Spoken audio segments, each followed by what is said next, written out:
तो आज मैं आपको एक बड़ी अनोखी रहस्यमय कहानी सुनाऊंगी।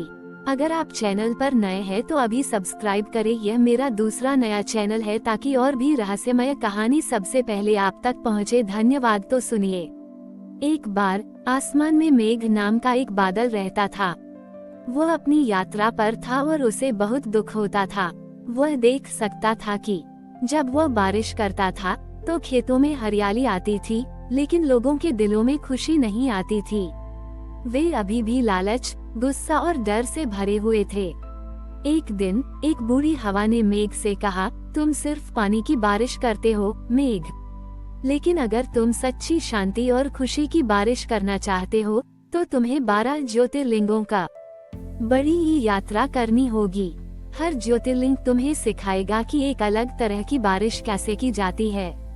मेघ ने अपनी यात्रा शुरू कर दी। सोमनाथ गुजरात वह समुद्र के ऊपर गया और लहरों की धीमी शांत लय सुनी। उसने सीखा कि कैसे धैर्य से अपनी बारी का इंतजार करना है। उसने धैर्य की बारिश करना सीखा। महाकालेश्वर मध्य प्रदेश व उज्जैन के ऊपर गया और उसने समय के प्रवाह को महसूस किया। उसने सीखा कि जीवन क्षणभंगुर है और हर पल को स्वीकार करना चाहिए। उसने स्वीकृति की बारिश की। केदारनाथ उत्तराखंड व हिमालय के ऊपर पहुंचा, जहां उसने श्रद्धालुओं को बर्फ और ठंड में भी दृढ़ता से आगे बढ़ते देखा। उसने महसूस किया कि सच्ची ताकत साहस में है। उसने साहस की बारिश करना सीखा। रामेश्वरम तमिलनाडु, यहाँ उसने देखा कि कैसे भक्ति और प्रेम ने एक सेतु बनाया था। उसने एक ऐसी बारिश की जो दिलों को जोड़ती थी। ये प्रेम और भक्ति की बारिश थी। काशी विश्वनाथ उत्तर प्रदेश वह काशी के ऊपर मंडराया और घाटों पर लोगों को ध्यान करते और ज्ञान प्राप्त करते देखा। उसने अपने अंदर से ज्ञान की फुहार बरसाई। वैद्यनाथ झारखंड, उसने देखा कि बीमार लोग ठीक होने के लिए प्रार्थना कर रहे थे। उसके अंदर एक नर्म उपचारक भावना जगी। उसने करुणा की बारिश करना सीखा, जिसने लोगों के घाव भर दिए।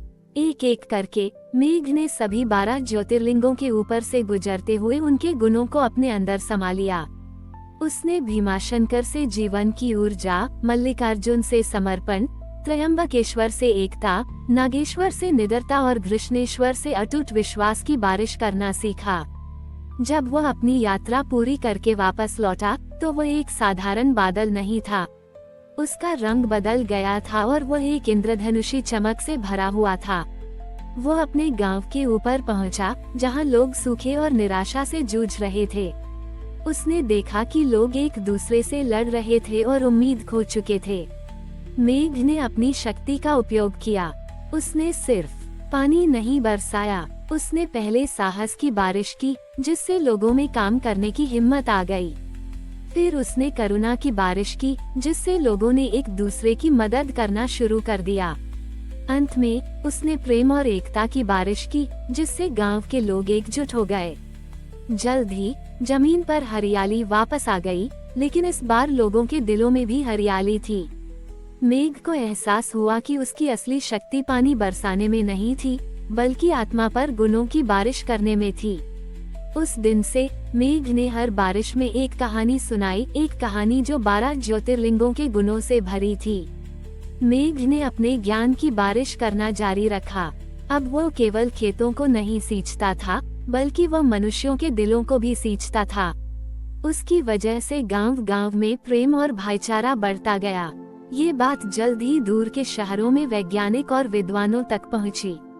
उन्हें विश्वास नहीं हुआ कि एक बादल गुणों की बारिश कर सकता है। वे इसे सिर्फ अंधविश्वास मानते थे। उनमें से एक प्रमुख वैज्ञानिक, जिसका नाम दिवाकर था, अपनी टीम के साथ गांव पहुंचा। उन्होंने मेघ को पकड़ने के लिए एक विशेष मशीन बनाई, जो बादलों से पानी के नमूने ले सकती थी। दिवाकर ने कहा, हम इस पानी का विश्लेषण करेंगे और देखेंगे कि इसमें क्या है जो लोगों को बदल देता है। हम जादू पर विश्वास नहीं करते, हम विज्ञान पर विश्वास करते हैं। मेघ ने उनके इरादे को समझा। उसने काशी विश्वनाथ से सीखा था कि ज्ञान को रोका नहीं जा सकता, और महाकालेश्वर से सीखा था कि हर चीज को स्वीकार कर ना चाहिए। उसने बिना किसी विरोध के खुद को मशीन में कैद होने दिया। दिवाकर ने पानी का नमूना लिया और उसे अपनी प्रयोगशाला में ले गए। उन्होंने हर तरह से पानी का विश्लेषण किया, लेकिन उन्हें कुछ नहीं मिला। वह सिर्फ साधारण पानी था, कोई जादुई तत्व नहीं, कोई विशेष रसायन नहीं। दिवाकर निराश हो गया। उसने कहा, ये सिर्फ एक संयोग था, यह बादल और कुछ नहीं, बस पानी का एक गुच्छा है। तभी कमरे में एक नर्म रोशनी फैल गई। मेघ एक धुंधली आकृति में उनके सामने प्रकट हुआ। उसने कहा, आप मेरी बारिश को मापना चाहते थे, लेकिन मेरी बारिश को मापा नहीं जा सकता। जो करुणा मैंने वैद्यनाथ से सीखी, वह पानी में नहीं थी, वह मेरे इरादे में थी। जो धैर्य मैंने सोमनाथ से सीखा, वह बूंदों में नहीं था, वह मेरे अस्तित्व में था। ज्ञान केवल वही नहीं है जो आपकी मशीनें देख सकती हैं। सच्चा ज्ञान वह है जो दिल महसूस करता है। दिवाकर और उनकी टीम हैरान रह गई। उन्होंने पहली बार विज्ञान से परे कुछ महसूस किया। उन्होंने समझा कि कुछ रहस्य ऐसे होते हैं जिन्हें मशीनों से नहीं, बल्कि आत्मा से समझा जाता है। उस दिन से दिवाकर एक वैज्ञानिक ही नहीं, बल्कि एक दार्शनिक भी बन गए। उन्होंने लोगों को ये सिखाना शुरू किया कि विज्ञान और भक्ति अलग अलग नहीं है, बल्कि वे दोनों एक ही सत्य के दो पहलू हैं। वैज्ञानिक दिवाकर ने अपने जीवन की दिशा बदल दी। उन्होंने अपनी प्रयोगशाला को छोड़कर एक नई यात्रा शुरू की। वह 12 ज्योतिर्लिंगों के दर्शन करने निकल पड़े, लेकिन इस बार उनका उद्देश्य विज्ञान नहीं, बल्कि आत्मा का अनुभव था। उनके साथ एक छोटी सी शीशी थी, जिसमें उसी बारिश का पानी था जो मेघ ने बरसाया था। दिवाकर को यकीन था कि इस पानी में कुछ खास है, जिसे विज्ञान नहीं माप सकता। जैसे जैसे दिवाकर हर ज्योतिर्लिंग के दर्शन करते गए, उन्हें अपनी शीशी में बदलाव महसूस होने लगा। केदारनाथ की बर्फीली हवाओं में पानी हल्का होने के बजाय और भारी हो गया, जैसे उसने साहस का वजन ले लिया हो। रामेश्वरम के तट पर पानी में एक मीठी खुशबू आने लगी, जैसे उसमें प्रेम का सार मिल गया हो। काशी विश्वनाथ में पानी इतना साफ और पारदर्शी हो गया कि उसमें ज्ञान का प्रतिबिंब दिखाई देने लगा। अपनी यात्रा के अंत तक शीशी का पानी चमकने लगा था। वह सिर्फ पानी नहीं था, बल्कि 12 गुणों का मिश्रण था। जब दिवाकर ने अपनी यात्रा पूरी की, तो वह अपने गांव लौट आए। उन्होंने आसमान की ओर देखा और मेघ को एक इंद्रधनुषी चमक के साथ मंडराते हुए पाया। मेघ ने गरजते हुए कहा, दिवाकर, तुमने मेरी यात्रा को पूरा कर दिया है। तुमने मेरे गुणों को अपने हृदय में बसा लिया है। मैंने अपनी यात्रा को पूरा कर लिया है, और अब मैं सिर्फ एक बादल नहीं हूँ। मैं हर उस बूंद में हूँ जो बारिश करती है, हर उस किरण में हूँ जो चमकती है, और हर उस इंसान के दिल में हूँ जो विश्वास करता है। ये कहकर मेघ धीरे धीरे फैल गया और पूरे आकाश में समा गया। वह अब एक स्थान पर सीमित नहीं था। दिवाकर ने शीशी में भरे पानी को जमीन पर गिरा दिया। पानी की हर बूंद ने एक पौधे को नया जीवन दिया।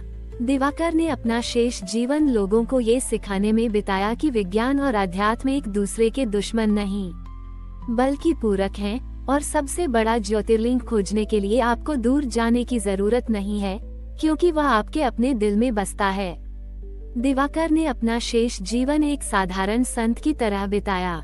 उन्होंने लोगों को विज्ञान और भक्ति के बीच का संबंध सिखाया। उन्होंने सिखाया कि ब्रह्मांड के रहस्य प्रयोगशालाओं में ही नहीं, बल्कि हमारे दिल की गहराई में भी मिलते हैं। उनकी शिक्षाओं से प्रेरित होकर लोगों ने अपने शहर में एक अनोखा मंदिर बनाया, एक ऐसा मंदिर जिसमें कोई मूर्ति नहीं थी। इसमें एक खुला आसमान था। इस मंदिर का नाम मेघ मंडप रखा गया। यहाँ लोग आकर सिर्फ आसमान की ओर देखते थे, बादलों को निहारते थे और मेघ के गुणों को याद करते थे। जब भी कोई दुख में होता, तो वे वैद्यनाथ की करुणा की प्रार्थना करते, और जब भी उन्हें साहस की जरूरत होती, तो वे केदारनाथ की याद में आसमान की ओर देखते। मेघ की कहानी एक किंवदंती बन गई। वह अब सिर्फ एक बादल नहीं था, बल्कि अस्तित्व का एक रूप था जो लोगों के विश्वास में जीवित था। उसने सिखाया, आखिर सबसे बड़ा प्रसाद पानी की बूंदें नहीं, बल्कि ज्ञान की वर्षा होती है। उसने साबित कर दिया कि भगवान किसी एक स्थान पर नहीं रहते, बल्कि वे हर बूंद, हर हवा और हर दिल में मौजूद होते हैं जो भक्ति और प्रेम से भरा होता है। हमारी और भी आध्यात्मिक एवं अनोखी कहानियाँ देखने के लिए हमारे चैनल पर जाए तथा धार्मिक एवं पौराणिक अनोखी कहानियाँ हमारे चैनल पर है, कृपया जाके देखें तथा हमारे चैनल को सब्सक्राइब करके रखें और वीडियो लाइक जरूर करें। धन्यवाद।